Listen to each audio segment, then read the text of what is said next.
দর্শক স্বাগত জানাই নেক্সাস টেলিভিশন থেকে। আমি মঞ্জুর আহমেদ। ফার্স্ট সিকিউরিটি ইসলামে একটি নিবেদিত নেক্সাস টেলিভিশনে আমরা এই বিজয়িক অনুষ্ঠানে যে আলোচনাগুলো করি তা দেশের অর্থনীতি, দেশের বাইরে আন্তর্জাতিক বাণিজ্য এবং নানান দেশের অর্থনীতি নিয়ে কথা বলি। আমরা আমাদের দেশে গত 5 আগস্ট যে গণ অভ্যুত্থানটি সংগঠিত হয়েছে, ছাত্র জনতার যে অভ্যুত্থানের পরেই আমাদের অর্থনীতিতে যে নানান ধরনের প্রতিক্রিয়া তৈরি হয়েছে সেটি নিয়ে আমরা গত 2 পর্বেও কথা বলেছি। এবার আমরা কথা বলতে চাই যে অভ্যুত্থানে আমরা দেখেছি যে কিছু সহিংস ঘটনা অভ্যুত্থানের মধ্যেই অনেক আত্মহতি দিয়েছেন এবং সেই সংখ্যাটি 628 জন পর্যন্ত এখন পর্যন্ত বলা হচ্ছে যে অভ্যুত্থানের সময় মানুষ মারা গেছে, তাদেরকে হত্যা করা হয়েছে। কিন্তু সেই অসন্তোষকে কেন্দ্র করেই যেন নানান জায়গায় নানান দাবি এবং নানান রকম অসন্তোষ আমরা দেখি। বিশেষত শিল্প প্রতিষ্ঠানে যখন এই অসন্তোষ ভাঙচুরের ঘটনা আমরা দেখি তখন আমরা বুঝি যে অর্থনীতিতে এর একটি প্রতিক্রিয়া হতে যাচ্ছে। তো আমরা সেই বিষয়ে কথা বলবো। এই জন্যে আমরা আজকে আমাদের আলোচনার বিষয়ে রেখেছি উৎপাদন খাতে যে অসন্তোষ এবং অর্থনীতি।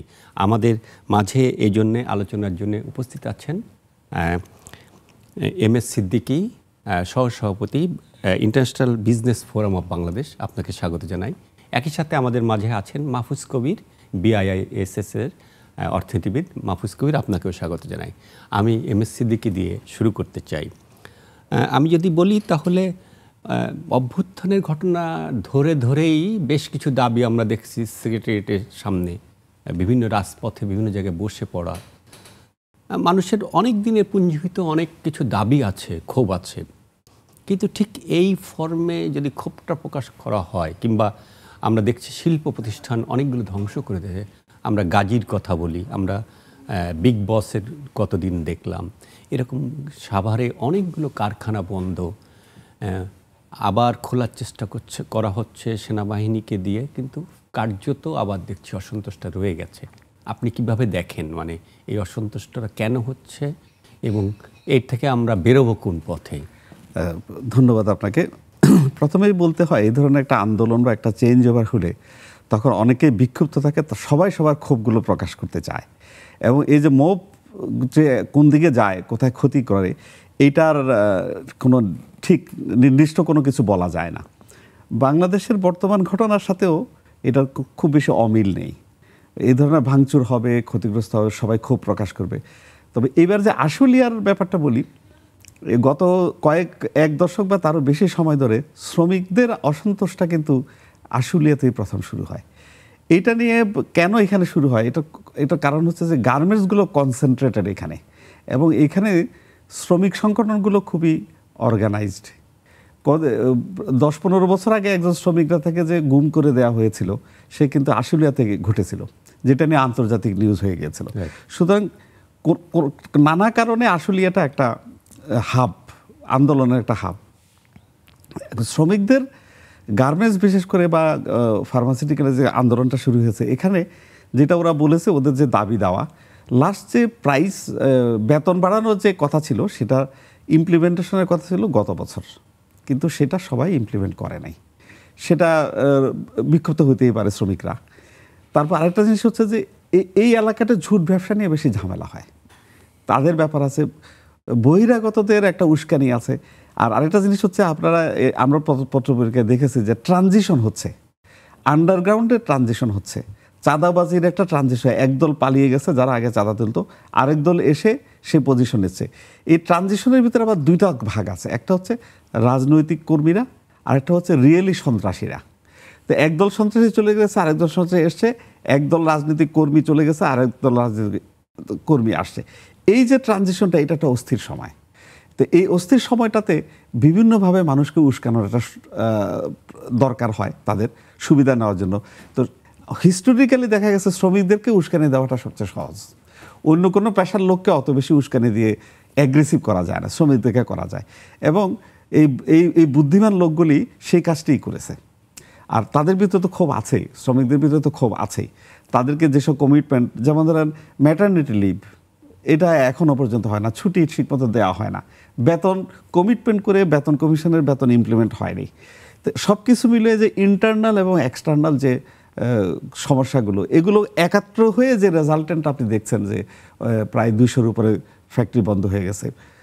এখন এই ধরনের ঘটনাগুলো কতদিন চলবে এটার উপর ডিপেন্ড করে, কিন্তু পরিস্থিতি মনে হচ্ছে যে সামাল দেওয়া যাচ্ছে না। এখানে আরেকটা ব্যাপার নিশ্চয়ই আপনি খেয়াল করবেন, এই পুলিশ বাহিনী যারা এই ধরনের অঘটন নিয়ন্ত্রণ করে তারা কিন্তু অসক্রিয় না, নানাভাবে তারা এখনো থানায় ফেরেনি।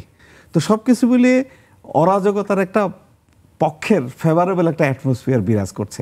সুতরাং এই ধরনের ঘটনা হবে, এটা অস্বাভাবিক আমার কাছে মনে হচ্ছে না। এর সাথে আমরা শুনবো আপনার কাছ থেকে আরো বিশেষত শুনতে চাই যে আমরা যে শিল্প পুলিশ করেছিলাম তারা কি রোল প্লে করতে পারছে কিনা, আমি একটু মাহফিজ কবিরের কাছে শুনে আসতে চাই। উনি যেভাবে ব্যাখ্যা করছেন, বাইরে কি আপনার কোনো ব্যাখ্যা আছে যে এই অসন্তোষটা শ্রমিকদের দীর্ঘদিনের দাবি বা যে ট্রানজিশনের কথা উনি বলছেন, বা আপনার কাছে কি নতুন কোনো তথ্য, বা আপনি তো এটা নিয়ে অনেক কাজ করেন, কোনো তথ্য আছে? না, একটু নেচারটা আমাদের দেখতে হবে যে এগুলো কোথায় হচ্ছে বেশি। একটু যদি খেয়াল করেন, বেশ কিছু কারখানা রয়েছে যেগুলোতে অনেক মানে বড় বিনিয়োগ আছে এবং অনেক শ্রমিক কাজ করে, যেমন 6,000, 7,000, 8,000 শ্রমিক কাজ করে। এরকম কারখানাও আছে যারা কমপ্লায়েন্ট, যারা কিন্তু এই দাবি দাওয়াগুলো সব পূরণ করছে এবং তারা ইতিমধ্যে যে ওয়েস্ট বোর্ড যেটা ছিল সেখানকার যে রিকমেন্ডেশন ছিল সেগুলো তারা বাস্তবায়ন করেছে। তারা নানা রকমের ভাতা দিচ্ছে, তাদের অনেক রকমের ফ্যাসিলিটি আছে। সেই কারখানাগুলোতে যখন এই ঘটনাগুলো ঘটে তখন কিন্তু সন্দেহের উদ্রেক করে।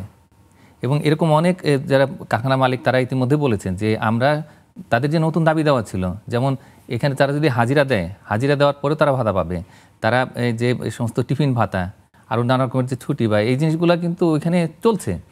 এরপরেও এই কারখানাগুলোতে ঘটনাগুলো কেন ঘটলো? এবং নাসা গ্রুপ থেকে যখন জিনিসটা শুরু হলো, এরপরে কিন্তু জিনিসটাকে ছড়িয়ে দেওয়া হলো আমি মনে করি।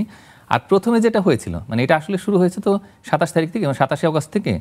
এরপরে 1 সেপ্টেম্বর থেকে হলো এই সমস্ত বড় ভালো যে সমস্ত কমপ্লায়েন্ট ফ্যাক্টরি সেগুলোতে হয়েছে। না, প্রথম দিনে আমি যদি 5 তারিখেই দেখি, 5 তারিখে হামিম গ্রুপে হামলা হয়েছে, 5 তারিখেই হামিম গ্রুপের একটা কারখানায় হামলা হয়েছে।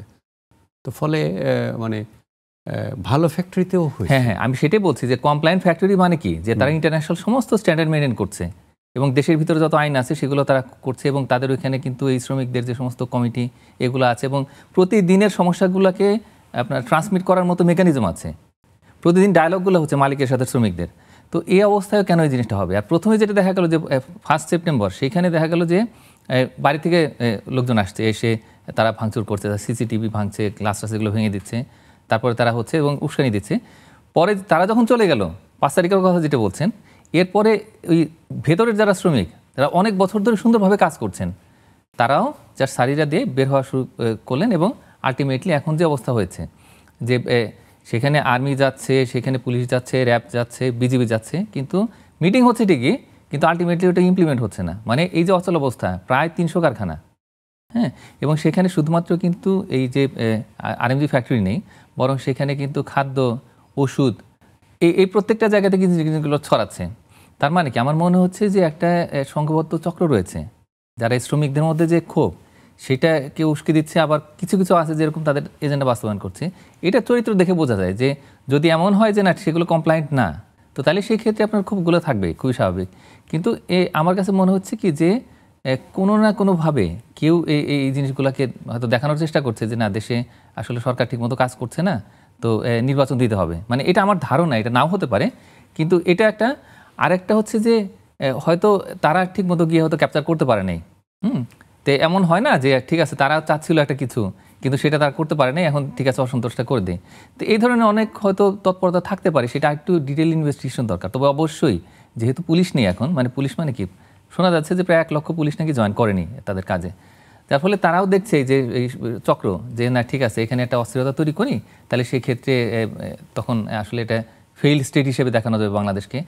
আর একটা জিনিস একটু খেয়াল করবেন, সেটা হচ্ছে যে আমাদের পার্শ্ববর্তী যে দেশগুলো আছে, বিশেষ করে ভারত, মানে যারা আমাদের প্রতিদ্বন্দ্বী, তারা কিন্তু ইতিমধ্যে একটা অফার করেছে, ঠিক আছে আমাদের এখানে সুতা হয়, আমাদের এখানে তোলা হয়, অ্যাক্সেসরিজ আমরা তৈরি করি, ফ্যাব্রিক তৈরি করি আমরা, এবং কাটিং মেকিং সবই করি, তো সুতরাং আমাদের এখানে অর্ডারটা আসুক। তো এই সব মিলিয়ে যে পরিস্থিতি, তা আমি মনে করি যে এটা আমরা যদি একটা পূর্ণাঙ্গ তদন্ত করি, এবং একটা টাস্কফোর্স কিন্তু এখন নেই, অনেক বিষয়ে টাস্কফোর্স হয়েছে, কিন্তু এত অশান্তি চলছে এই গার্মেন্টস সেক্টর এবং অন্যান্য শিল্প খাতে, এটা নিয়ে কোনো টাস্কফোর্স হচ্ছে না, কিছুই হচ্ছে না। তো এই আমার মনে হয় কি যে এটা করলে, তদন্ত করলে বোঝা যাবে যে আসলে কারা কারা এর সঙ্গে জড়িত। আমি প্রশ্ন রেখে গেছিলাম, আপনি যদি একটু বলেন যে আমাদের শিল্প পুলিশ করা হয়েছিল, তাদের রোলটা কি? মানে তারা কি আগে, মানে এটা কি শিল্প পুলিশের কাজটা কি এরকম যে কোনো ঘটনা ঘটলে কেবল সে কিছু লাঠিপেটা করবে, বা তার তো এক ধরনের মোটিভেশনাল ওয়ার্ক করার কথা? অবশ্যই এখন কি এনফোর্সমেন্টটাই হচ্ছে না? আপনি কিভাবে বলবেন? আসলে শিল্প পুলিশ যদি ডেডিকেটেড পুলিশ করা হয়, তারা কিন্তু প্রিভেনশনটা তাদের মূল দায়িত্ব। গন্ডগোল লেগে গেলে পিটিয়ে ঠিক করা এটা কিন্তু দায়িত্ব না, প্রিভেনশন। এটা হচ্ছে যতটা না, প্রিভেনশন মানে হচ্ছে ইন্টেলিজেন্স। ওরা আগেই একটা জিনিস স্মেল করবে, একটা সমস্যা, সেটা আগে সমাধান করবে, নেগোসিয়েশন করবে। সেইটা এখন ব্যর্থ হয়েছে, এটা বোঝাই যাচ্ছে। এবং শিল্প পুলিশের যে ধারণা, বা নৌ পুলিশ বা ট্যুরিস্ট পুলিশ কতগুলো দেখছি, ওরা কি আসলে এত ডেডিকেটেড হয়ে ওইভাবে কাজ করে? আমার কাছে ভিজিবল হয়নি তাদের অ্যাক্টিভিটিসগুলো। সুতরাং তাদেরকে ব্যর্থ বললে সামগ্রিকভাবে পুলিশ ডিপার্টমেন্টকে ব্যর্থ বলতে, অথবা তারা ইনঅ্যাক্টিভ হয়ে আছে।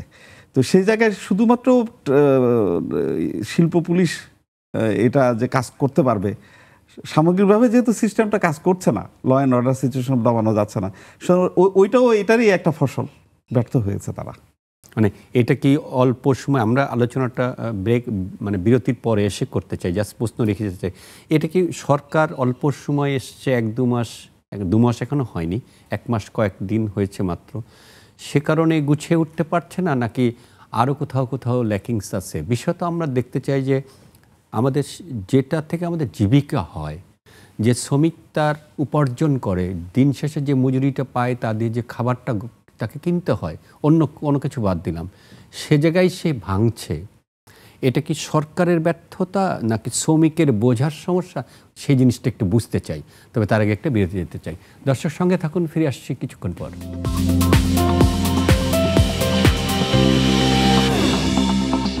দর্শক, ফিরে এলাম বিরতির পর। আপনারা দেখছেন নেক্সাস টেলিভিশনে বিজয়িক অনুষ্ঠানে। আমরা আলোচনা করছি ফার্স্ট সিকিউরিটি ইসলামী ব্যাংক নিবেদিত বিজয়িক অনুষ্ঠানে দেশের শিল্প প্রতিষ্ঠানে যে এক ধরনের অসন্তোষ তৈরি হয়েছে, ভাঙচুর হচ্ছে, এবং তার প্রেক্ষিতে অর্থনীতিতে যে ধরনের সমস্যা তৈরি হতে পারে সে বিষয় নিয়ে বিরতির আগে কথা বলছেন এম এস সিদ্দিকী। আপনি যদি বলেন যে প্রশ্নটি আমি করে গেছিলাম, সমস্যাটা কি কেবলমাত্র সরকারের ব্যর্থতা, এনফোর্সমেন্ট করা যাচ্ছে না, পুলিশ নাই, সেই জায়গায়, নাকি সমস্যাটা শ্রমিকদের দিক থেকেও আছে? কারণ সে যে প্রতিষ্ঠানটায় কাজ করে, যা দিয়ে তার রুটি রুজি হয়, সেটা সে ভাঙছে। মানে এটা কি, সে তো জানে যে এটা ভাঙলে কালকে তার চাকরি থাকবে না, তারপরেও কেন হচ্ছে? হ্যাঁ, আপনাকে একটা জিনিস বলতে চাই প্রথমে, সেটা হচ্ছে যে আন্দোলনটা আশুলিয়াতে শুরু হয়েছে, এটা কিন্তু সারা বাংলাদেশে ছড়িয়ে যায়নি। এটা যদি শ্রমিকদের মূল সমস্যা, সকলের কমন সমস্যা হয়, তাহলে কিন্তু সারা বাংলাদেশে এটা হতো। তাহলে কেন হচ্ছে না? আশুলিয়া থেকে এটা বড় জোর গাজীপুর পর্যন্ত গেছে। তার মানে সমস্যাটা কিছু লোকাল সমস্যাও আছে। আর আরেকটা জিনিস হচ্ছে যে এই ধরনের আন্দোলনগুলোর জন্য অর্গানাইজড হওয়ার ব্যাপার আছে। কেন যেন শ্রমিক আন্দোলনটা আশুলিয়াতে খুব বেশি অর্গানাইজড? এটা হতে পারে শহরের কাছাকাছি, কারণ আমাদের দেশের শ্রমিক নেতারাও কিন্তু ঢাকা শহরেই থাকেন। যারা শ্রমিক আন্দোলনের যেসব ট্রেড ইউনিয়নগুলোর কথা বলা হচ্ছে, সেই ইউনিয়ন নেতারা কিন্তু ঢাকা শহরেই থাকেন। যেমন আমরা যখন রিলিফ দেই, মানে মিডল ক্লাসের কথা বলছি, আমরা চিন্তা করি ঢাকা শহর থেকে কাছাকাছি কোথায় যে রিলিফ দিয়ে চলে আসা যায় যখন দুর্যোগ হয়। এটা হচ্ছে আমাদের একটা মধ্যবিত্তের মানসিকতা, এটা একটা ব্যাপার আছে। সেকেন্ড জিনিস হচ্ছে যে আশুলিয়াতে প্রথম থেকেই কেন যেন অর্গানাইজড লোকজনগুলো, ট্রেড ইউনিয়ন ভালো, এখানে ইন্ডাস্ট্রিগুলো বড় বড় ইন্ডাস্ট্রি করেছে। আমি যদি এর সঙ্গে একটু কম্পেয়ার করি, আমাদের ছাত্র আন্দোলন যেটা অভ্যুত্থান হলো, বা আমি বলবো যে এইরকম অভ্যুত্থান বিশ্বে খুব কম হয়েছে। এত মানুষের অংশগ্রহণে এত মানুষ প্রাণ হারিয়েছে, বিরাট অভ্যুত্থান। অন্তত আমরা যারা 90-এর আন্দোলন দেখেছি, বা আমাদের বয়স 50-এর বেশি, আমাদের সময় আমরা এত বড় অভ্যুত্থানের কথা বিশ্বে শুনি নাই। সেটাও কিন্তু ঢাকা ইউনিভার্সিটি থেকেই শুরু হয়েছে, ঢাকা শহর থেকেই শুরু হয়েছে। এটা কি নেচার যে বড় শহর থেকে, ক্যাপিটাল শহর থেকেই, আসলে রাজধানী থেকেই এগুলো হয়? তেমনি শ্রমিক অসন্তোষটা যেহেতু আশুলিয়া রাজধানীর কাছে, এটা এই নেচারের কারণে। আচ্ছা, আসলে আন্দোলনটা সবসময় রাজধানী থেকেই হয় আমাদের মতো ডেভেলপিং কান্ট্রিগুলোতে। এবং একটা জিনিস ডিফারেন্স দেখবেন, এরশাদ বিরোধী আন্দোলনের সময় কিন্তু টোটাল আন্দোলনটা কিন্তু ঢাকা শহর কেন্দ্রিক ছিল, আপনি যেটাতে ব্যক্তিগতভাবে জড়িত ছিলেন। আর কিছু আন্দোলন আছে ছড়িয়ে যায়। যেমন এবার যে হাসিনা বিরোধী আন্দোলন, এটা কিন্তু ছড়িয়ে গেছিল একদম সারা বাংলাদেশে, শুরু হয়েছিল ঢাকা থেকেই। এটা একটা ন্যাশনাল ক্যারেক্টার পেয়েছিল।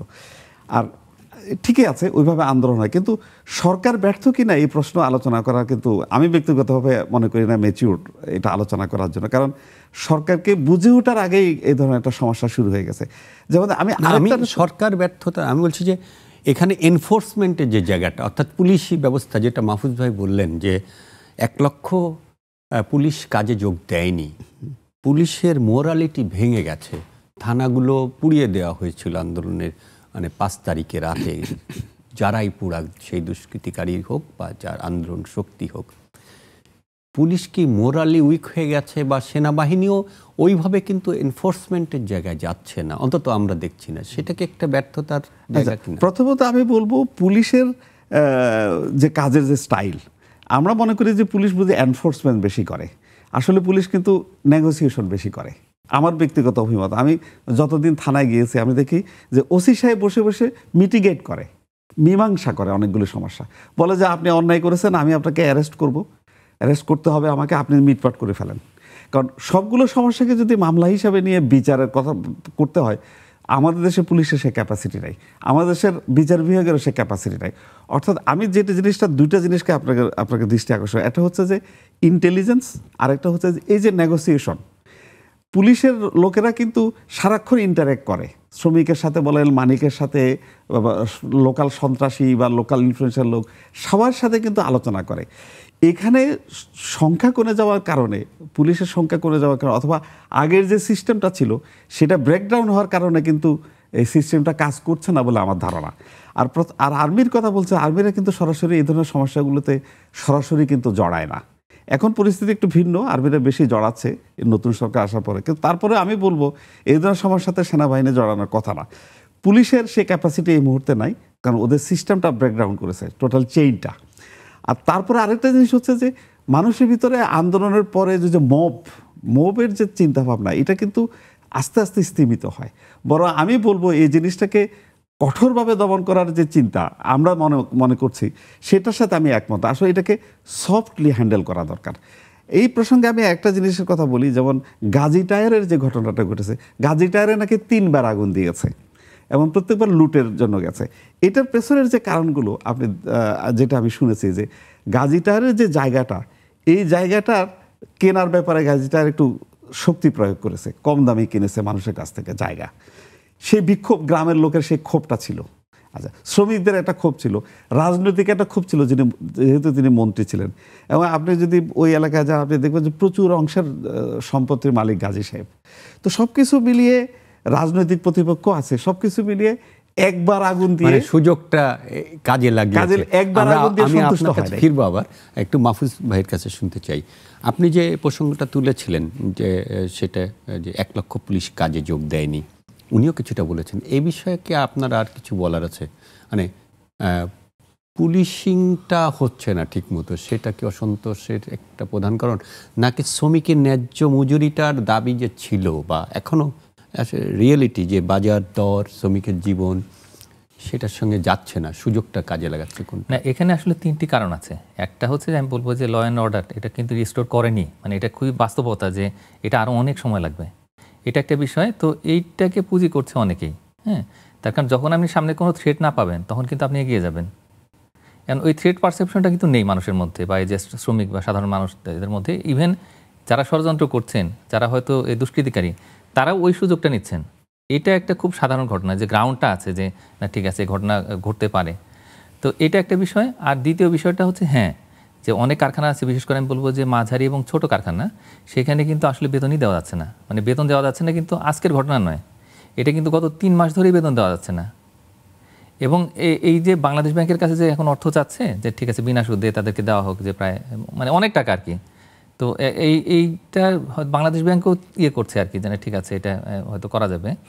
এখন এটা যে বাস্তবতা, সেটা তো আমাদের মেনে নিতে হবে যে এমনিতেই যে বেতন বাড়ানোর যে বিষয়টা আর কি, তো সেটা ইমপ্লিমেন্ট করতে পারে নাই, বেতন দিতে পারছে না মাসের পর মাস। তো এখন এতে তো এটা খুব পুঞ্জীভূত হওয়ারই কথা। আর তৃতীয় যে বিষয়টা, সেটা হচ্ছে যে হ্যাঁ, কমপ্লায়েন্স ফ্যাক্টরিতে এই বিষয়টা কেন ঘটছে? কারণ হচ্ছে কি যে ওই কমপ্লায়েন্স ফ্যাক্টরিতে যারা কাজ করেন তারা তো এই বৃহত্তর যে শ্রমিক সমাজ তাদেরই অংশ। সুতরাং তাদের মধ্যে যে সেন্স অফ বিলঙ্গিং, যে না আমি এই সমাজেরই একটা অংশ, যে অন্য জায়গায় পাচ্ছে না, তো সুতরাং আমিও নেমে যাই আর কি তাদের সাথে। তো এইভাবে করে কিন্তু এক ধরনের কিন্তু এই যে সামাজিকতার যে প্রভাব সেটা কিন্তু আছে। তো এই সব মিলেই পুরো ঘটনাটা ঘটছে এবং এইটা কিন্তু আসলে স্তীমিত হতে সময় লাগবে আমার কাছে মনে হয়। যে এই যে মাঝে মাঝে বলছে যেমন আজকেই নাকি কতগুলো কারখানা খোলার কথা, আবার বলা হচ্ছে কি যে না ঠিক আছে, যদি মালিকরা মনে করেন যে না তারা খুলবেন, তারা খুলবেন, মনে না করলে তারা খুলবেন না। এখনও কিন্তু আমরা শিওর না যে আজকে এই সবগুলো মানে বন্ধ হয়ে যাওয়া কারখানা, প্রায় 300টা কারখানা, এটা খুলবে কি খুলবে না। তার মানে হলো যে আসলে সংকট কিন্তু অনেক গভীর এবং অনেকগুলো যেহেতু ফ্যাক্টর আছে এখানে, সুতরাং একটাকে অ্যাড্রেস করলে যে এগুলো সব শেষ হয়ে যাবে বিষয়টা কম নয়। মানে আমি আপনার কথা সুর ধরেই যদি বলি, বলা হচ্ছে এটা দ্বিতীয় স্বাধীনতা এবং এক ধরনের স্বাধীনতা। আমি আগে হাইওয়েতে বা ঢাকা শহরের মূল রাস্তাগুলোতে এই ব্যাটারি চালিত রিক্সা চলতো না, এখন চলছে। তো আমি কালকে একজনকে জিজ্ঞাসা করলাম, আরেক রিক্সায় ছিলাম, যে তাহলে তো আমরা তো স্বাধীন, এখন মানে এনফোর্সমেন্ট নাই, কোনো ট্রাফিকিং নাই, ট্রাফিক আমাকে আটকাচ্ছে না, এরকম একটি স্বাধীনতার মধ্যে পড়ে গেছে। মানে অন্তত আপনার কথায় সেরকম শ্রমিকরাও স্বাধীনতাটাকে এনজয় করছে, কিন্তু ক্ষতি হচ্ছে। ইতিমধ্যে এমসিসিআই বলেছে 5,000 কোটি টাকার সম্পদ নষ্ট হয়েছে, ক্ষতি হয়েছে। আমরা আলোচনায় ফিরবো, তবে তার আগে একটা বিরতি যেতে চাই। দর্শকের সঙ্গে থাকুন, ফিরে আসছি কিছুক্ষণ পর।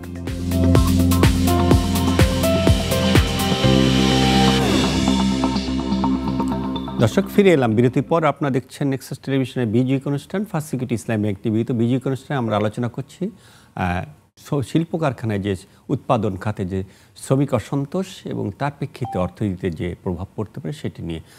এমএসসির দিকে আপনি যদি বলেন, আমরা এমসিসিআর একটা তথ্য পাই যে প্রায় 5,500 কোটি টাকার ক্ষতি হয়ে গেছে ওর মধ্যে, তারপরেও এটা চলমান। ক্ষতি নানানভাবে, একটা হচ্ছে আমাদের শিল্প কারখানা ধ্বংস হচ্ছে, সেটা একটা ক্ষতি। আর একটা হচ্ছে যে আমাদের এই শিল্প কারখানার উৎপাদিত পণ্য আমরা বিদেশে রপ্তানিও করি, যে বায়ারদের অর্ডার আছে সেটা আমরা দিতে পারবো না, বায়াররা এখান থেকে বিমুখ হবেন। আমরা অতীতের অভিজ্ঞতা থেকে জানি যে শ্রীলঙ্কা থেকে মূলত গার্মেন্টসটা একসময় শ্রীলঙ্কায় হতো, সেখান থেকে আমাদের দেশে এসছে। মাহফুজ ভাই ইতিমধ্যে বলেছেন যে অনেকগুলো দেশ রেডি হয়ে আছে যে তারা এই অর্ডারগুলোকে নিয়ে। আপনি যদি বলেন যে এই ক্ষতির জায়গাগুলো কোথায়? প্রথমে বলে নেই আপনাদের কথার প্রেক্ষিতে একটা কথা, সেটা হচ্ছে আজকে আমি ব্যাপারে দেখলাম গতকাল শুক্রবারে ইয়েতে প্রায় 50টার মতো ফ্যাক্টরিতে ওভারটাইম হয়ে প্রোডাকশন হয়েছে। অর্থাৎ এটাকে আমি হতাশার দিক দেখছি না, কারণ আমি ছোটোকাল থেকে আমার জন্ম তেজগাঁও শিল্প এলাকাতে, আমি দেখেছি শ্রমিকদের যে টেন্ডেন্সি, ওরা হয়তো মারপিট করলো, একজন একজনকে পিটিয়ে আহত করার পরে নিজেরাই আবার মাথায় করে হসপিটালে নিয়ে যেত এবং এখনই মেরে ফেলবো, কেটে ফেলবো, হুলস্থুল করার পরে তারপর দিন সকালবেলা দেখি ওই শ্রমিকগুলোই মাথা ঠান্ডা করে আবার ফ্যাক্টরিতে যে কাজ করছে। অর্থাৎ ওদের রেগে যাওয়ার মানসিকতা প্রচণ্ড রকম, আবার কুল ডাউন হতেও একদিনের বেশি লাগে না। তো সুতরাং আন্দোলন যে উত্তেজনা আপনি দেখছেন, এটাকে আমি অত ভয় পাচ্ছি না। কিন্তু যেটা ভয়ের কারণ সেটা হচ্ছে আজকের ব্যাপারে দেখলাম যে 20% অর্ডার, ওভারসিজ অর্ডার গার্মেন্টসের ক্যান্সেল হয়ে গেছে। এখন এইটা মারাত্মক ব্যাপার। এই ধরনের সমস্যাগুলোতে লং রান একটা ইম্প্যাক্ট পড়ে বায়ারদের ভিতরে, যে বাংলাদেশে যদি ফ্রিকুয়েন্টলি এরকম হতে থাকে তাহলে তো আমাদের এক্সপোর্ট ঠিক মতো হবে না, তাহলে আমরা বিপদে পড়ে যাব। এটা প্রচণ্ড রকম ক্ষতি। আর এমসিসিআর সেই 5,000 কোটি টাকা ক্ষতি, এটাও আসলে সঠিক ক্ষতি হয়েছে। এগুলোকে টোটাল মিলিয়ে বলবো যে কোনোভাবে এটা দেশের জন্য ভালো নয়। কিন্তু আবার এট দি সেম টাইম আমি ব্যক্তিগতভাবে বিশ্বাস করি এই ধরনের ঘটনাগুলো কিন্তু আবার হঠাৎ করে আবার ঠান্ডাও হয়ে যায়। আপনি হয়তো এই 3 দিন পরে একদিন সকালবেলা দেখবেন যে সব কিছু মিটিগেট হয়ে গেছে, শ্রমিকরা আবার ঠান্ডা হয়ে আবার ফ্যাক্টরিতে ঢুকে গেছে। এইটা হইতে পারে। ওই যে আমি একটু আগে আপনাকে বললাম যে নেগোসিয়েশনের কথা, আন্ডারস্ট্যান্ডিংয়ের কথা, ইন্টারনালি যে একটা চেইন থাকে, ইন্টেলিজেন্স চেঞ্জ থাকে, পুলিশের চেঞ্জ থাকে, ইভেন তাই না বিভিন্ন ইন্ডাস্ট্রির মালিকদেরও একটা লিঙ্ক থাকে, তারা শ্রমিক নেতাদের সাথে, লোকাল ইনফ্লুয়েন্সার লোকদের সাথে একটা সম্পর্ক রাখে। আমি জানি না যে এখানে সেই জিনিসটা এখনও কাজ করছে, কেন করছে না। আশা করি, আমি ব্যক্তিগতভাবে আশাবাদী এই ধরনের সমস্যাগুলো হতে হতে হতে হতে একটা যায়। কারণ একটা জিনিস আপনি খেয়াল করছেন, ভাঙচুর হয়েছে, এরপরে কিন্তু হতাহত হচ্ছে না। শ্রমিক হতাহত না হলে বিক্ষুব্ধ হওয়ার ব্যাপারটা কিন্তু আস্তে আস্তে কমে যায়। অর্থাৎ Cool কুল ডাউন হবে, যে কোনো কারণে মালিক পক্ষ সাবধানতার সাথে ব্যাপারটাকে হ্যান্ডেল করছে। এই পয়েন্টটা আপনি যদি চিন্তা করেন, আপনি দেখবেন যে আগামী হয়তো 7-8 দিনের ভিতরে ব্যাপারটা কুল ডাউন হয়ে যাবে। আচ্ছা, মাহফুজ ভাই, আপনি যদি বলেন যে দুইটা, একটা হচ্ছে যে উনি বলছিলেন যে আপনি শুরু করেছিলেন অর্ডার চেঞ্জ হচ্ছে এবং আপনি যুক্ত করেছিলেন আমাদের পার্শ্ববর্তী রেস রেডি হয়ে আছে। এখন এটা তো আসলে বায়ারদের কাছে আমরা যে কাজটা পাই সেটা দিয়েই করি। আমার তো মনে হয় যে বাংলাদেশের যে সক্ষমতা তৈরি হয়েছে গত সেই 80 দশকের মাঝামাঝি সময় থেকে পোশাক খাতে আমাদের যে সক্ষমতা তৈরি হয়েছে, রাতারাতি এটা কেউ নিয়ে যেতে পারবে না। কারণ কোথাও এরকম সেট ইউনিভার্সিটি মানে এইরকমভাবে সেট একটা ইন্ডাস্ট্রি নাই। তো আপনি কিভাবে দেখছেন? হয়তো একটা হতাশা বায়ারদের মধ্যে আছে, এটা কি 20% চলে গেছে, এরকমই থাকবে, চেহারাটা এরকমই হবে? এখানে দুটো বিষয় আছে। একটা হলো যে আসলে এই যে আন্দোলন যখন শুরু হলো তার আগেই কিন্তু আমরা দেখতে পাচ্ছিলাম যে অর্ডার কিছুটা কমছে, মানে বিশেষ করে এই ওভেন এবং নিটওয়ার দুটাতেই কিন্তু আমাদের এক্সপোর্ট কমে গেছে। মানে 2022-23 এবং 23-24 দুটো অর্থ বছরের মধ্যে গ্যাপটা হচ্ছে এরকম যে 5.4%-এর মতো আমাদের আরএমজিতে এক্সপোর্ট কমে গেছে। মানে অর্ডার কমাটা কিন্তু চলমান একটা প্রক্রিয়া ছিল। এর মধ্যে যেটা হয়েছে জুলাই এবং অগাস্টে কিন্তু মানে অর্ডার অনেকটাই কমে গেছে। তার কারণ ওই সময় ছাত্র আন্দোলন, জনগণে এসছে, এখানে অনেক হতাহত হয়েছে। তো এতে করে কিন্তু বাংলাদেশের একটা নেতিবাচক ভাবমূর্তি তৈরি হয়েছে এই সময়টাতে। এবং সরকারও যেহেতু একটা খুব একটা মানে রেজিস্ট্যান্ট ছিল, মানে সেই অর্থে আমি বলবো যে না, আসলে আলোচনায় যাচ্ছিল না, কিছুই করছিল না। এই অবস্থায় কিন্তু আরও অসন্তোষ দানা বাঁধছিল। তো এই অবস্থায় দেখা গেছে যে আমাদের ইন্টারনেট বন্ধ হয়ে গেছে, ব্যাংকে কাজ হচ্ছে না। তো এখন কতদিন বসে থাকবে আমাদের যারা বায়ার তারা? তো এই অবস্থায় তারা তখন আমাদের যে প্রতিযোগী দেশগুলো রয়েছে, যে ভারত, পাকিস্তান, শ্রীলঙ্কা, ভিয়েতনাম, তাদের কাছে চলে গেছে। ভিয়েতনাম কিছুটা কস্টলি, তারপরে তো ওইখানে গেছে, তার কারণ তাদের শেলফে তো ওই প্রোডাক্টটা থাকতে হবে, মানে পার্ট অফ দ্য অর্ডার তারা ওইখানে নিয়ে গেছে। তো ওই এখন যে অবস্থা সেটা হচ্ছে ক্রেডিট রেটিংয়ে বাংলাদেশ কমে গেছে। তারপরে অসন্তোষ যেগুলো হচ্ছে সেগুলো বারবার ইন্টারন্যাশনাল মিডিয়াতে আসছে। এখন একটা ঘটনা ঘটলে সেটা অনেক বড় করে প্রচার করা হয়। আর একটা গোষ্ঠী তো আছেই যে তারা বাংলাদেশকে নিয়ে নেতিবাচক সবসময়ই করতো, এখনও করছে, এই সুযোগটা আরও পেয়ে গেছে। তো এই কারণেই যারা বায়ার তারা কিন্তু কিছুটা নেতিবাচক আছেন। প্রথম দিকে তারা কিন্তু কিছু ডিসকাউন্ট, তারা কিন্তু ঠিক আছে ডিসকাউন্ট দিতে হবে না, কোনো জায়গাতে এরকম হচ্ছিল। তো এখন এয়ার ফ্রাইট করেও কিন্তু সেভাবে আসলে মেটানো যাচ্ছে না। আর বায়াররাও কিন্তু নিশ্চিত নন যে এই যে প্রায় 300 কোম্পানির মতো যেখানে উৎপাদনটা হচ্ছে না, গত 10-12 দিন ধরে কিন্তু উৎপাদন বন্ধ আছে। তো তাদের কাছে কবে পাবেন? তার কারণে এটা বড় একটা লিড টাইম আছে, মানে প্রায় 2 মাসের মতো একটা লিড টাইম থাকে অর্ডার দেওয়ার পরে। তো এখন এটা একটা বড় সমস্যা। আমি মনে করি যে এটা পার্ট অফ দ্য অর্ডার, এটা ইতিমধ্যে চলে গেছে এবং সেটা কবে ফেরত আসবে সেটা কিন্তু আমরা নিশ্চিত নই। এখন পরিস্থিতি স্বাভাবিক হলেও হয়তো বাইরে আরও কিছুদিন অপেক্ষা করবেন, করে তখন হয়তো আস্তে আস্তে চিন্তা করুন। তার কারণে এখানে উৎপাদন খরচ অনেক কম। তো ওইটা একটা বড় সুযোগ যে হচ্ছে যে আমরা হয়তো চিন্তা করতে পারি যে ঠিক আছে কিছু অর্ডার হয়তো সাময়িকভাবে চলে গেছে, কিন্তু সেটা হয়তো বাংলাদেশে ফেরত আসবে, কিন্তু তার জন্য কিছুটা সময় আমাদেরকে দিতে হবে। আমি একটু এমএস সিদ্দিকীর কাছে, উনি যেটা বললেন, আমি যেটা দেখি যে ইন্ডিয়া কি রেডি, মানে আমি পার্শ্ববর্তী দেশ ভারত, পাকিস্তান বা মায়ানমার আমাদের পার্শ্ববর্তী, বা ভিয়েতনাম হয়তো রেডি, কিন্তু তার প্রাইস অনেক বেশি। আমি যদি ভারতকে দেখি তাহলে ভারতের কি এই ক্যাপাসিটি আছে যে এই আমরা যত অর্ডার পাই পোশাক খাতে, এই ক্যাপাসিটি কি ভারতের আছে? বা আমাদের যদি ফার্মাসিউটিক্যালসই দেখি, আমার যে ইন্ডাস্ট্রিটা রেডি হয়েছে, রাতারাতি তো এটা নেওয়া সম্ভব না। আপনি কিভাবে দেখেন? এটার উত্তরে এক কথায় বললে ভারত রেডি নয়। ওরা অনেক ডিসকাউন্ট সাবসিডি দিয়ে চেষ্টা করছে এই ইন্ডাস্ট্রিটাকে নেওয়ার জন্য। আপনাকে যদি ছোট্ট ব্যাকগ্রাউন্ড বলি তাহলে প্রশ্নের উত্তরটা হয়ে যাবে। গার্মেন্টস ইন্ডাস্ট্রির লাইফ সাইকেল হচ্ছে 30 বছর। আমাদের দেশে ইন্ডাস্ট্রি কিন্তু 40 বছরের উপরে হয়ে গেছে গার্মেন্টস ইন্ডাস্ট্রি। অর্থাৎ হাইটেক গার্মেন্টস, এক্সপেন্সিভ গার্মেন্টস ছাড়া লো কস্ট যে গার্মেন্টস আমরা করি, এটার বয়স কিন্তু অলরেডি পার হয়ে গেছে, কিন্তু তারপরে আমরা এটাকে ধরে রেখেছি বা আমাদের দেশে আছে। এটার মূল কারণ হচ্ছে এখানে যে বিশাল শ্রমিক আছে যে সংখ্যার, সেটা ইভেন আফ্রিকাতে, অথবা একবার ভাবা হয়েছিল ভিয়েতনামে যাবে, লাওসে যাবে, এই রিজিয়নটাতে ইন্দোচীনে যাবে। ইন্দোচীনে সেই শ্রমিক, মেক্সিকান ওই দিকটাও, আচ্ছা মেক্সিকান কথা একটু পরে আসছি। লো কস্ট শ্রমিক হচ্ছে আফ্রিকাতে। গোটা আফ্রিকাতে এতগুলি শ্রমিক দেওয়া তাদের পক্ষে সম্ভব হচ্ছে না। এরপর ওরা ভাবলো যে ঠিক আছে আমরা অল্টারনেট ইয়েতে যাই, ল্যাটিন আমেরিকাতে নিয়ে যাব ইন্ডাস্ট্রিটাকে। ল্যাটিন আমেরিকাতে নিয়ে গেলে শ্রমিক নাই, এক্সপেন্সিভ শ্রমিক, ওরা ভাবলো হাইটেক গার্মেন্টস ইন্ডাস্ট্রিতে যাব, কিন্তু দেখা গেল যে হাইটেক গার্মেন্টস করে এই লো কস্ট গার্মেন্টসগুলো তৈরি করা সম্ভব না, সেজন্য অনেকটা বাধ্য হয়ে ওরা বাংলাদেশ থেকেই কেনে। আর আমরা যেহেতু ডাইনামিক না আমাদের ইন্ডাস্ট্রিয়াল পলিসি, আমরা যে আমাদের পলিসিটাকে চেঞ্জ করে লো কস্ট লো টেকনোলজি গার্মেন্টস থেকে হাইটেকে যাব বা অন্য কোনো ইন্ডাস্ট্রিতে শিফট করবো, সেটা করার মতো চিন্তাভাবনা আমাদের পলিসি মেকারের ভিতরেও নাই, এন্টারপ্রেনাররাও যেতে চাচ্ছেন না। সুতরাং সেই জন্যই এই গার্মেন্টস ইন্ডাস্ট্রিটা এখনও আমাদের বাংলাদেশে 40 বছরের পরেও আছে। সুতরাং সামান্য একটা আন্দোলনের কারণে এই ইন্ডাস্ট্রিটা পার্শ্ববর্তী কোনো দেশে চলে যাবে ওভারনাইট, এইটা আমি বিশ্বাস করি না। আমরা একটা বিরতির পরে এসে আপনার কাছ থেকে এই বিষয়ে শুনবো, তার আগে বিরতিতে যেতে চাই। দর্শক সঙ্গে থাকুন, ফিরে আসছি কিছুক্ষণ পর।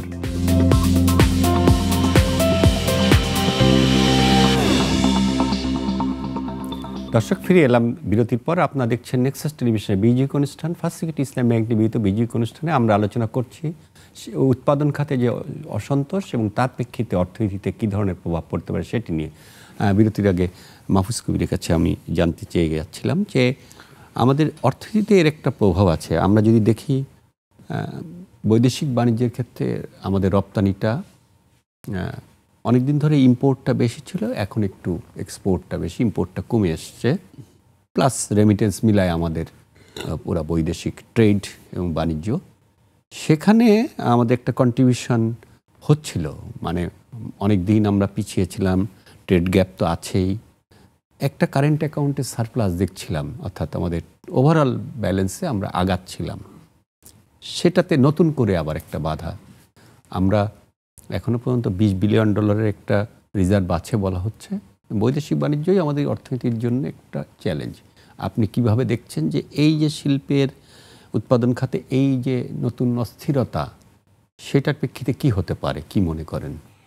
এটা দুটো ঘটনা করতে পারে। মানে মূলত যে আমাদের পুরো যে শিল্প খাত, সেটা নিয়ে এক ধরনের যে নেতিবাচক যে প্রচার, সেটা আরও শক্তিশালী হতে পারে বিশ্ব বাজারে, এবং সেটার হয়তো কেউ কেউ সুযোগ নিতে পারে। যদিও বলা হচ্ছে যে না, ভারতের সেরকম সক্ষমতা নেই, কিন্তু কিছু ধরনের প্রোডাক্ট রয়েছে, যেমন এই যদি আমরা বলি যে ব্লেজার স্যুট, এগুলা তারা অলরেডি অফার করছে। মানে ভারত বলেছে যে না, আমরা এখানে সুতা থেকে শুরু করে সব কিছু করি এবং আমাদের সময় কম লাগবে, লিড টাইমটা অনেক কম, এবং নিশ্চিন্তে তারা যেন জিনিসটা পাবে সে ধরনের একটা প্রত্যাশা করে রাখতে পারে। তো এটা কিন্তু একটা সিগন্যাল। তো যার ফলে একটা অর্ডার, মানে একটা পার্টিকুলার প্রোডাক্টের অর্ডার হয়তো চলে যেতে পারে, পার্টলি চলে যেতে পারে হয়তো ইন্ডিয়াতে। আবার এই স্যুটটা কিন্তু একটু উচ্চ মূল্যের বা এই যে উচ্চ মাঝারি এই মূল্যের পণ্য। আর আরেকটা বিষয় হচ্ছে কি, যে ভারতের সাথে আমাদের এখনকার যে বাণিজ্যিক সম্পর্ক, তো সেখানে এখন দেখা যাচ্ছে যে কিছু পরিবর্তন হবে। আর এফডিআইয়ের বিষয় আছে এখানে, যে ভারতের অনেক কোম্পানি বাংলাদেশে এসে তারা আগে যেমন প্রডিউস করতো এবং তারা হয়তো নিজেরা এক্সপোর্ট করতো, আবার বিশ্ববাজারে একটা কানেকশন ছিল। তো সেই জায়গাতে কিছু পরিবর্তন এখন আসবে। আমরা যেহেতু একটু ফরেন পলিসি অর্গানাইজ করছি, তো এটা খুবই স্বাভাবিক যে এই বিষয়টা ঘটবে। তো এটার কারণে পুরো যে আমাদের যে এক্সপোর্ট ওরিয়েন্টেড সেক্টর, সেখানে এফডিআইয়ের ক্ষেত্রে ইতিমধ্যে আমরা গতকালকে রিপোর্ট পেয়েছি একটা জাংটার, তারা বলেছে যে আমাদের এফডিআই কমে গেছে, সামনের দিনগুলোতে আরও কমবে। তাই এফডিআই কমলে যেটা হয় যে বিশ্ববাজারে যে আমাদের যে অ্যাক্সেস, সেই অ্যাক্সেসটা কমে যায়।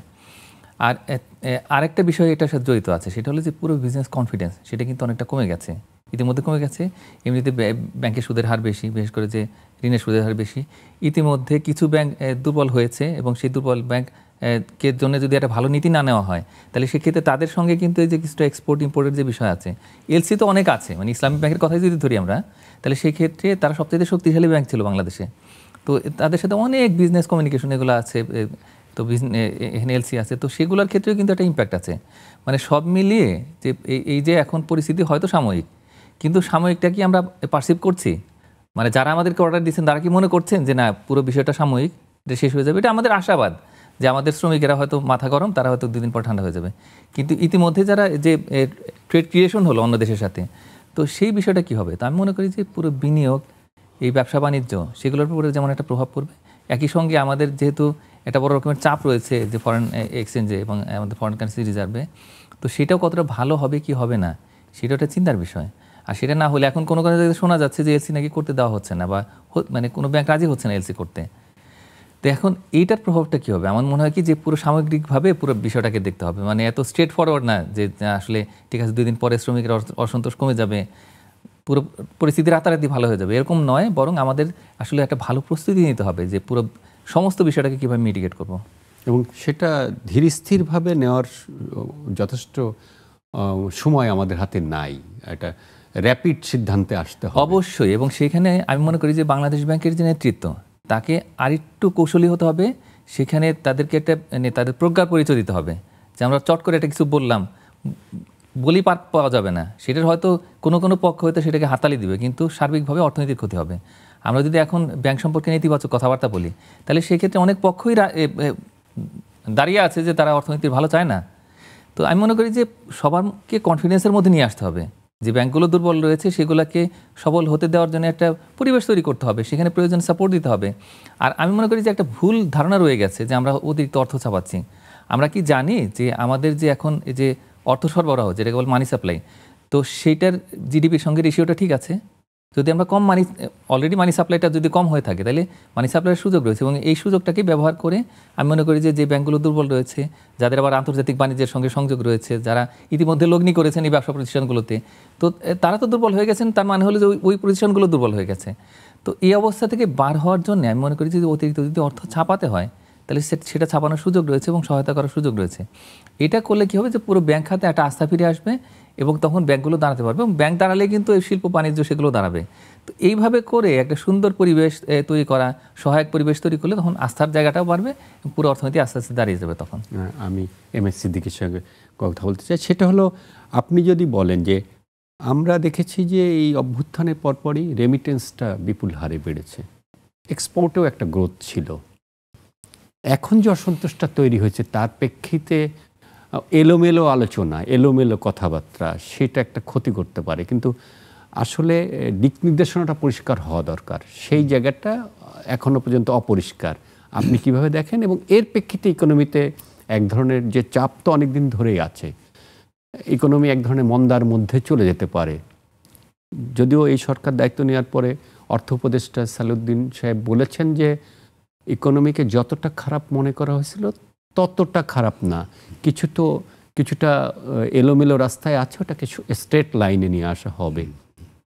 কিন্তু পরের আচরণগুলো ঠিক আছে কিনা এবং সেটা অনুযায়ী আমরা শ্রমিক অসন্তোষ দেখি, এবং সব মিলায় যদি আমাদের এক্সপোর্টে কোনো ধরনের প্রভাব পড়ে তার প্রেক্ষিতে ইকোনমি সম্পর্কে আপনার কি ধারণা বা প্রেডিকশন হতে? আচ্ছা, প্রথমে রিমিটেন্স বেড়েছে আন্দোলনের নতুন সরকার আসার পরে।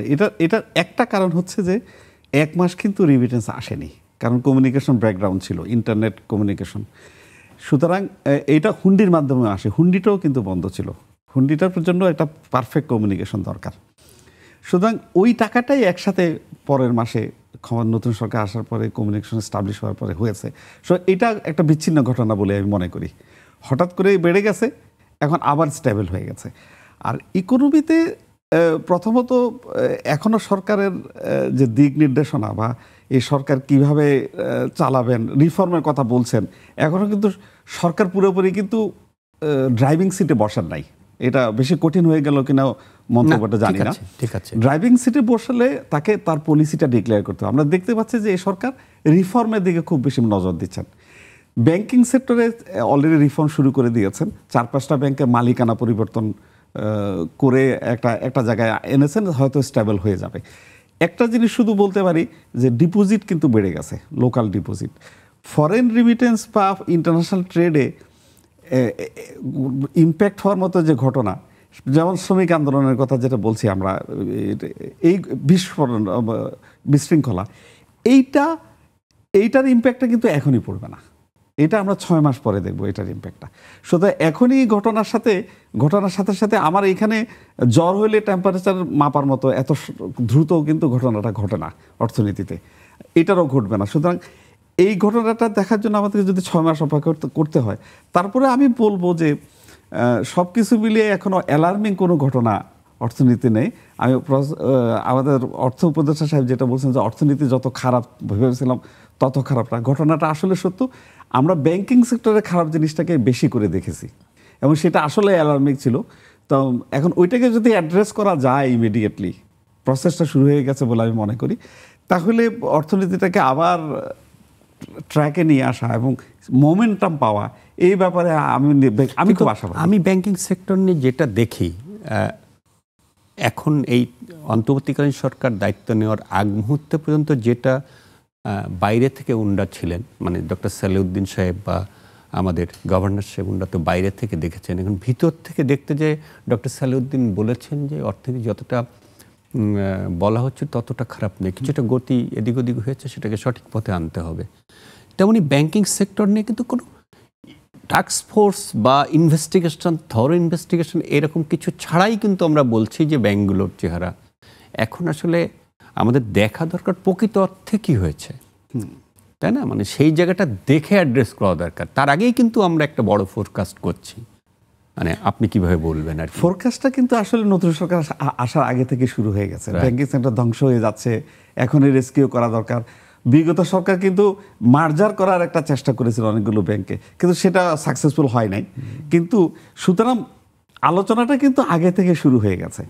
তবে বর্তমান যে গভর্নর সাহেব বা অর্থ উপদেষ্টা যেভাবে আলোচনা করছেন, এখানে একটা জিনিস আমি একটু ক্রিটিক্যালি বলতে চাই, সেটা হচ্ছে যে আমরা বাংলাদেশ ব্যাংকের গভর্নর হিসাবে আমলাদেরকে দেখেছি। আমলারা খুব ইন্ট্রোভার্ট, ওরা কথা কম বলে, যা মেসেজ দেওয়া দরকার সেটা দিতে চায় না।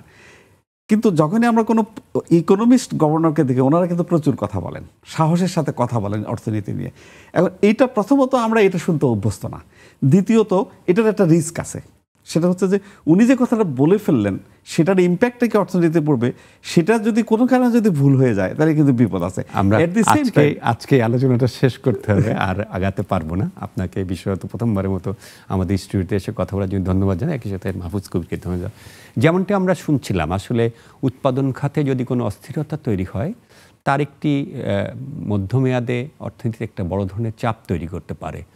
আমাদের যে অসন্তোষটা শুরু হয়েছে, বিশেষত যে ছাত্র জনতার অভ্যুত্থানের মাধ্যমে একটি অন্তর্বর্তীকালীন সরকার আমরা পেয়েছি, এই সরকার আসার পরেই নানান দাবি নিয়ে নানানজন মাঠে নেমে পড়েছে। আইন শৃঙ্খলাটাও আসলে অতটা কন্ট্রোলে নাই, সরকার এখনও পুরোটা গুছিয়ে বসতে পারেননি। কিন্তু আমরা যদি সব দাবি নিয়ে এরকম অসন্তোষ করি, তা কিন্তু আমাদের নিজেদেরকেই ক্ষতিগ্রস্ত করে। বিশেষত শ্রমিক ভাই বোনেরা যদি তারা চাকরিচ্যুত হন, তার ফ্যাক্টরি না থাকে, তাহলে তার রুটি রুজির সমস্যা হবে। দেশের অর্থনীতিতে তার অবশ্যই একটা প্রতিক্রিয়া আমরা দেখব, এবং সেটা আরও খারাপ অবস্থা তৈরি করবে। যে অর্থনীতি খারাপ কথা আমরা শুনছিলাম, সেটা আরও দীর্ঘায়িত করবে। তো আমরা সেরকম প্রত্যাশা করি যে শ্রমিক ভাই বোনেরা সেটি বুঝবেন, নিশ্চয়ই দাবি দেওয়া নিয়ে সরকার একটি ব্যবস্থা করবেন। আমাদের এই অনুষ্ঠানটি প্রতি রোববার রাত 9টা থেকে 10টা পর্যন্ত দেখানো হয়, পরের দিন সোমবার বেলা 12টা থেকে 1টা পর্যন্ত পুনর্বার দেখানো হয়। সে পর্যন্ত সবাই সুস্থ থাকুন, ভালো থাকুন, শুভরাত্রি।